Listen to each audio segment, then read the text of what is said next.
Olá, está no ar para todo o Brasil MP Cidadão, o Ministério Público mais perto de você. E no programa de hoje você vai conhecer melhor as atribuições do Ministério Público. Para falar sobre o assunto, veja quem é o nosso convidado de hoje, o promotor de Justiça Emerson Garcia, ele que é consultor jurídico da Associação Nacional dos Membros do Ministério Público, a CONAMP, e doutor em Direito pela Universidade de Lisboa. Lembrando que esse é o primeiro de uma série de 2 programas sobre o nosso tema. Doutor Emerson, nós sabemos que a Constituição de 88 trouxe muitas atribuições para o Ministério Público. Mas antes da gente abordar especificamente o Ministério Público hoje, eu queria que o senhor comentasse um pouco a história do Ministério Público até chegarmos ao modelo de Ministério Público no Brasil como ele é hoje. Porque, segundo a gente sabe, né, o Ministério Público do Brasil ele tem uma peculiaridade muito interessante em relação aos outros MPs, né? É verdade. O Ministério Público é uma instituição de dimensões oceânicas, tanto no Brasil como fora do Brasil. A evolução da instituição ela passou por uma série de modificações mundo afora e hoje nós podemos afirmar que nós não temos no mundo um paradigma semelhante ao Ministério Público brasileiro.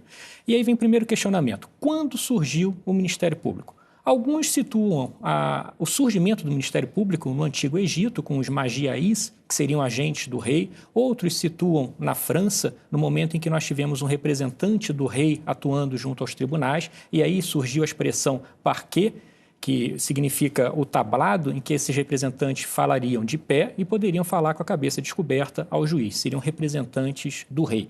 A verdadeira origem do Ministério Público ela está associada à legitimidade para o ajuizamento da ação penal. No momento em que nós tivemos uma instituição legitimada para o ajuizamento da ação penal, e isso ocorreu desde a Roma Antiga, no momento em que cidadãos perderam a legitimidade para ajuizar a ação penal, que aquele tipo de legitimidade estimulava a vindita privada. Então, um cidadão denunciava outro perante a justiça por espírito de vingança. Isso estava acarretando uma desestabilização social. Nesse momento, se entendeu que nós deveríamos ter um órgão legitimado ao juizamento da ação penal. Então, no momento em que esse órgão surgiu, nós tivemos um embrião do Ministério Público contemporâneo. E, a partir daí, ele teve inúmeras variantes. Uma delas foi essa que eu mencionei na França, que ele também representava os interesses do rei. O Ministério Público atuava como representante da coroa e também ajuizava a ação penal perante os tribunais. Esse processo continuou evoluindo e a instituição passou a ter feições diferentes. Por exemplo, na Itália, o Ministério Público ele integra o Poder Judiciário. Então, nós temos uma parte do Poder Judiciário dedicada à judicatura e uma parte do Poder Judiciário dedicada à atuação própria do Ministério Público, ao ajuizamento da ação penal e de outras iniciativas. E cada Estado de Direito foi tendo a sua adaptação. No Brasil, por exemplo, o Ministério Público, na primeira Constituição Republicana de 1891, ele não tinha referência alguma. Não havia referência ao Ministério Público. Havia referência ao Procurador-Geral da República, que era escolhido entre os ministros do Supremo Tribunal Federal. Então, veja coisa interessante. Quem atuava perante o Supremo Tribunal Federal era um agente escolhido entre os ministros desse tribunal e ele representava os interesses da União. Esse modelo foi importado pelos estados. Em todos os estados, o Procurador-Geral de Justiça era escolhido entre desembargadores. E naquela fase histórica, o Ministério Público brasileiro ele acumulava funções de representação do poder público com funções próprias do Ministério Público atual, que seria de ajuizamento da ação penal. Esse quadro foi sofrendo aperfeiçoamentos, Constituição de 34, 37, 67, a Emenda Constitucional número 1 de 69, até nós chegarmos ao quadro de 88. O que o Ministério Público de 88 se diferencia dos seus congêneres republicanos? Primeiro, o Ministério Público já foi situado no âmbito do Poder Executivo, como órgão do Poder Executivo, estava lá na Constituição na Constituição de 67, já foi considerado órgão do Poder Judiciário, lá na Emenda número 1 de 69, já foi considerado um órgão de cooperação, a Emenda Constitucional número 46, e no modelo atual, na Constituição de 1988, o Ministério Público é função essencial à administração da justiça. E aí surge o primeiro complicador. O que é isso? Uma função essencial à administração da justiça? Porque a leitura que se tem, né, que o Brasil tem 3 poderes. Né? E esse é o complicador. O Legislativo, o Executivo e o Judiciário. O Ministério Público se encaixa onde, né?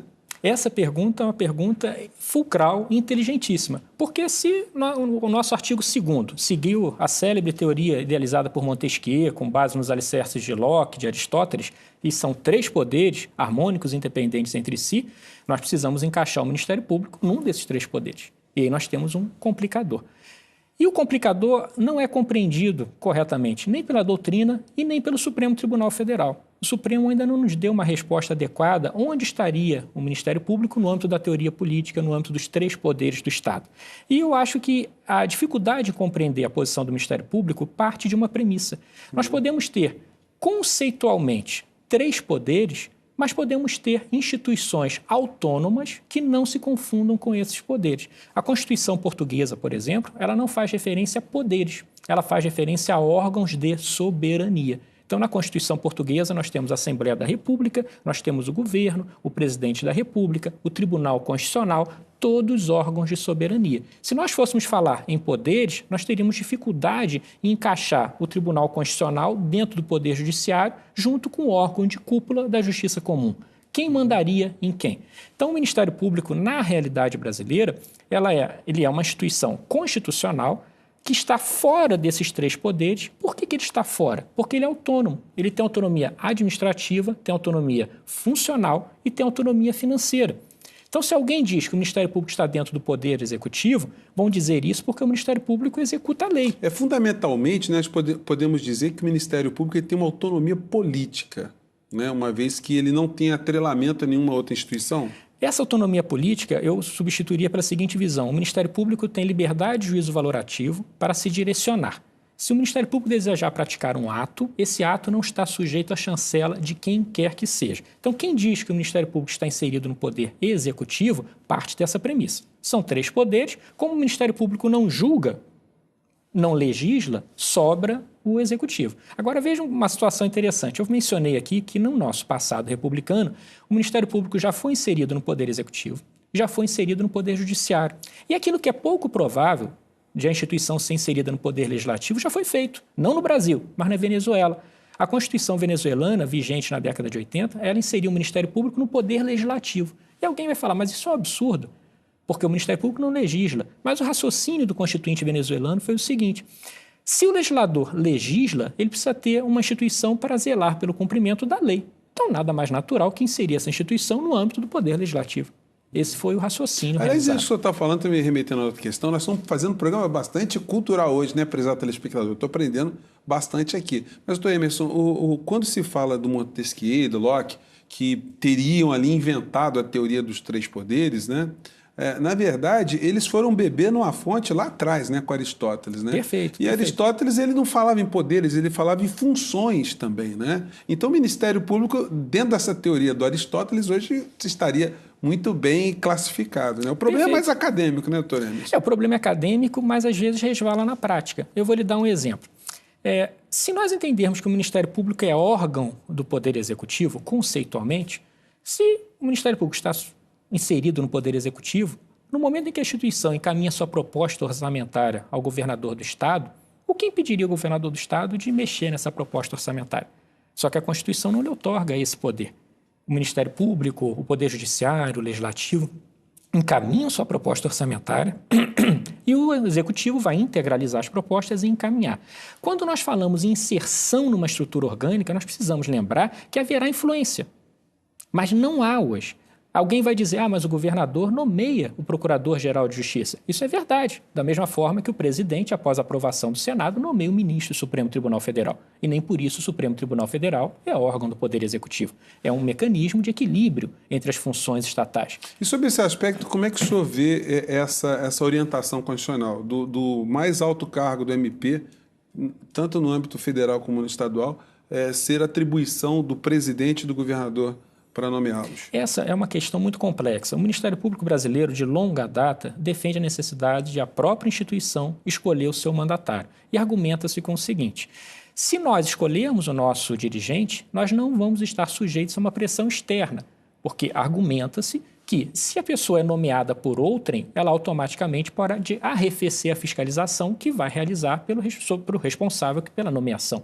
Então, se o governador nomeia o Procurador-Geral de Justiça, argumenta-se que o Procurador-Geral de Justiça não realizará uma fiscalização adequada sobre o governador. Se o presidente da República nomeia o Procurador-Geral da República, argumenta-se que essa fiscalização não será realizada. Na prática, o que nós verificamos é que, apesar da nomeação ser realizada pelo Poder Executivo, a obrigação dessa nomeação recair entre membros da carreira diminui muito esse risco. E a nomeação pelo chefe do Poder Executivo traz um componente democrático para o âmbito do Ministério Público, porque o chefe do Poder Executivo possui legitimidade democrática. Agora, traz também aspectos negativos, traz a influência da política, que anda de braços dados com a legitimidade democrática, para dentro do Ministério Público. Então, uma luta do Ministério Público brasileiro é que essa escolha seja realizada diretamente pela instituição. Um fato que vai assim, nessa direção do que o senhor está falando foi o ex-presidente Lula, né? Quando o Supremo Tribunal Federal deu entendimento sobre o mensalão, o presidente ele teria cunhado uma frase que ele se sentiu traído. Uma vez que teria sido ele, quer dizer, foi ele, né, que nomeou vários dos ministros do Supremo Tribunal Federal. Mas eu vou deixar essa questão no ar para o doutor Emerson falar no bloco seguinte, porque o MP Cidadão vai fazer o intervalo e volta já já. Não saia daí.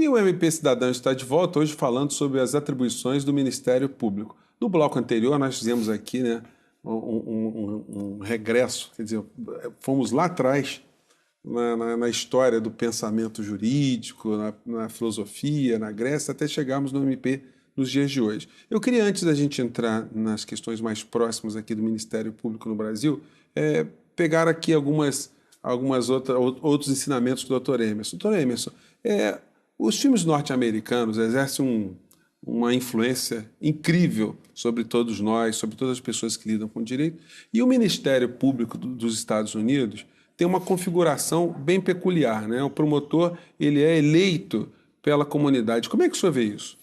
Olha, é um sistema. Em vários estados norte-americanos, o procurador-geral, o promotor-geral, ele é eleito pela população. Em alguns estados, ele é escolhido pelo poder legislativo local. No caso do equivalente ao nosso ministro da Justiça, o procurador-geral dos Estados Unidos, ele é escolhido pelo presidente, a aprovação do Senado. Agora, quando se traz essa escolha para o povo, nós temos um ingrediente muito importante, que é a inserção da legitimidade democrática no exercício do poder estatal. Todo poder emana do povo. Isso está escrito no artigo 1º, parágrafo 1º da nossa Constituição. E cabe ao povo exercê-lo por si ou por intermédio de seus representantes. Então, no final das contas, mesmo os juízes, mesmo os membros do Ministério Público, são representantes do povo. Não representantes no sentido de legitimidade democrática, mas há uma legitimidade auferida na Constituição que foi oferecida pelo povo. O grande inconveniente nós trazermos o processo seletivo para o âmbito do Ministério Público é a sua deturpação. Porque se um agente é direcionado pela popularidade e não propriamente pela sua atuação funcional, nós poderíamos ter abusos de toda a ordem. Eu sempre tive uma boa relação com a imprensa, por exemplo, mas eu dizia para o repórter que costumava ter contato comigo, eu lhe dou toda a informação, mas diga que quem fez foi o Ministério Público, não eu, porque eu não tenho interesse político nenhum. Se eu tivesse interesse político, e eu teria que ter se eu fosse eleito, essa minha postura ia se inverter. Então, automaticamente, eu iria visar a minha promoção pessoal, muitas vezes em detrimento da minha atuação funcional. Então, isso é um aspecto, para mim, que é negativo. E em muitos estados norte-americanos, mesmo juízes são eleitos. E isso, para mim, é algo perigoso, que nós trazemos um ingrediente de política para o âmbito da juridicidade. Quer dizer, o membro da estrutura do Estado, né, ou seja, na magistratura, no Ministério Público, ele fica muito mais preocupado com a percepção que o eleitor terá do que com o fato em si, com a justiça em si. Exatamente. Né? Eu acho essa uma opção muito perigosa, principalmente no Brasil. O que nós temos hoje no Brasil? Qual é o complicador que nós temos? Nós temos um nível educacional muito baixo. Quanto mais baixo é o nível educacional, maior a dificuldade de aflorar na população aquilo que Hart denominou de moral crítica, que é a capacidade de aprender a realidade, formar juízos de valor e se direcionar de acordo com eles. A nossa população tem uma dificuldade muito grande. Todo ilícito que é praticado por um político, ele vai ver acompanhado da seguinte defesa. Eu fui vítima de perseguição política. Eu não fiz nada e vou provar.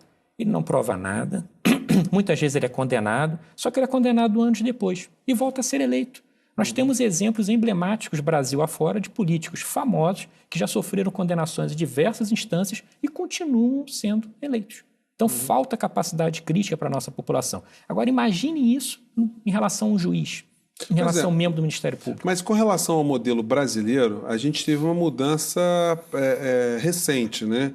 Porque os membros do Ministério Público, eles podiam disputar as eleições, eles podiam se licenciar durante um período e buscarem ali uma representação política, né? No parlamento, no Congresso Brasileiro ou nas Assembleias Legislativas e por aí vai. Hoje isso não é mais possível. Como é que o senhor vê isso? Eu acho que isso foi de encontro ao referencial democrático que permeia a nossa Constituição. Qual é a situação do Ministério Público, dos membros do Ministério Público em relação à candidatura a cargos eletivos? A Constituição de 1988 permitiu que o membro do Ministério Público realizasse, desempenhasse atividade político-partidária nos termos da lei. A lei, tanto do Ministério Público dos Estados como do Ministério Público da União, passou a prever a possibilidade de afastamento. Então, a pessoa tirava uma licença de 1 ano antes da eleição, cumpria aquele período de desincompatibilização previsto pela lei eleitoral e concorria a um cargo eletivo. Com a emenda constitucional número 45... Caso não se elegesse, né? Retornava para o seu cargo. Era uma licença. Ele continuava vinculado. Com a emenda constitucional número 45, também conhecida como reforma do Judiciário, foi vedado o exercício de atividade político-partidária. Então, hoje, um membro do Ministério Público que queira concorrer a um cargo eletivo, ele tem que simplesmente pedir a exoneração da sua instituição. Ele tem que deixar a instituição. Sem retorno. Sem retorno. Então, hoje é vedado.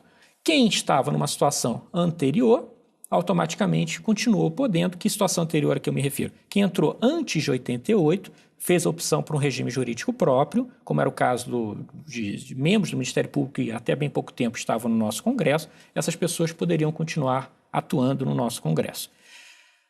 Agora, eu me pergunto, qual é a pauta do nosso Poder Legislativo hoje? O nosso Poder Legislativo ele tem uma pauta extremamente setorial, que é direcionada pelos interesses de corporações específicas. Na medida em que o Ministério Público foi alijado do processo legislativo, ele não tem mais quem o represente. E na medida em que ele não tem mais quem o represente, ele passou a ser atacado por instituições que querem ocupar o seu lugar ou querem enfraquecê-lo. E hoje nós temos uma legitimidade democrática capenga, porque o Ministério Público não pode eleger um representante seu para atuar junto ao Congresso Nacional. Eu acho que esse modelo deveria ser repensado e nós temos hoje funções tão importantes quanto a do Ministério Público que continuam sendo representadas. Basta pensar na situação de um delegado de polícia. Um delegado de polícia numa cidade do interior, ele tem um poder gigantesco. É um agente que porta arma, que tem um poder junto à população e ele continua tendo legitimidade para se candidatar. Se o critério era evitar a influência política em certos aspectos da atuação funcional, por que alijar apenas membros do Ministério Público e do Judiciário, e não os demais servidores públicos? O ideal é que todos tenham o direito de ascender ao poder de acordo com o filtro realizado pela população, mas com cuidados. Que cuidado? Uma licença, um período maior de afastamento para evitar que a sua função influencie o eleitorado. Quer dizer, a própria instituição ela poderia criar mecanismos internos para evitar uma autopromoção, né? A gente viu, por exemplo, no caso da Polícia Federal, aqui no Brasil, a Polícia Federal fazia mega operações, prendia 200, 300 pessoas numa operação, não era informado para a sociedade que a maior parte das pessoas estavam ali sendo aprisionadas, mas numa prisão, num instituto temporário. Todas essas pessoas, tendo advogado ou não, iriam ser postas em liberdade. E o que acontecia depois de 10 dias? 5 dias renováveis, no máximo mais 5 dias, as pessoas eram colocadas em liberdade e se tinha aquela ideia que a Polícia Federal prendia e o Ministério e o Poder Judiciário soltava. O Poder Judiciário era muito flexível. E nessas operações, normalmente quem funcionava dando declarações para a sociedade daquelas operações eram os próprios delegados que comandavam a operação, que viravam celebridades do dia para a noite. A Polícia Federal começou lentamente a tirar essa atribuição desses delegados e colocar a responsabilidade de falar sobre a operação a um porta-voz, a uma pessoa específica para aquilo. Seria um modelo mais adequado, né, Dr. Emerson? Seria um modelo adequado, evitariam as desvirtuações que normalmente ocorrem e, acima de tudo, se assegura que o órgão público ele esteja finalisticamente voltado à realização da sua atribuição constitucional, não à deturpação dessa atribuição constitucional. No caso da Polícia Federal, era um caso bem emblemático, porque as pessoas eram presas temporariamente, tinham sua imagem destruída. Depois que a pessoa aparece na televisão, algemada, não há nota, não há desculpa que preserve aquilo ali, que venha recompor a honra da pessoa. E, como você observou muito bem, muitas dessas operações não redundavam em condenação e algumas sequer em ação penal, porque se prendia para investigar. Acabava a investigação e se concluía que não havia elementos probatórios suficientes para deflagrar a ação penal. Emerson, estamos no finalzinho do nosso programa, né? A gente vai fazer um outro programa e vamos aprofundar um pouco mais, mas eu queria saber a tua opinião sobre a posição topográfica, vamos dizer assim, do Ministério Público junto com o membro do Poder Judiciário nos ambientes de julgamento, porque muita gente reclama que a ideia que o ambiente transmite para as pessoas é que o Ministério Público está junto com o Poder Judiciário, criando ali um desequilíbrio em relação a alguém que é acusado de alguma questão. Como é que o senhor vê isso? O que nós temos que ter em mente, em primeiro lugar, é o seguinte: o Ministério Público desempenha uma parcela do poder estatal. A posição dele na sala de audiências, a composição cênica na sala de audiências é historicamente colocada ao lado do Poder Judiciário, porque o Ministério Público desempenha uma parcela do poder estatal. Aí muitos argumentam. Isso reflete uma superioridade em relação ao advogado, que não está sentado naquele tablado, está sentado à mesa. Mas aí vem um questionamento da minha parte. O que caracteriza a igualdade de tratamento? É a cor da roupa, o formato da cadeira, ou a altura do tablado, ou as garantias processuais asseguradas a cada um deles? As garantias processuais são paritárias e nós temos um local próprio estabelecido para a nossa instituição há mais de um século. O Procurador-Geral da República, ele senta onde senta desde a época do Supremo Tribunal de Justiça, onde nós tínhamos os conselheiros ali, e ele atuava naquele local.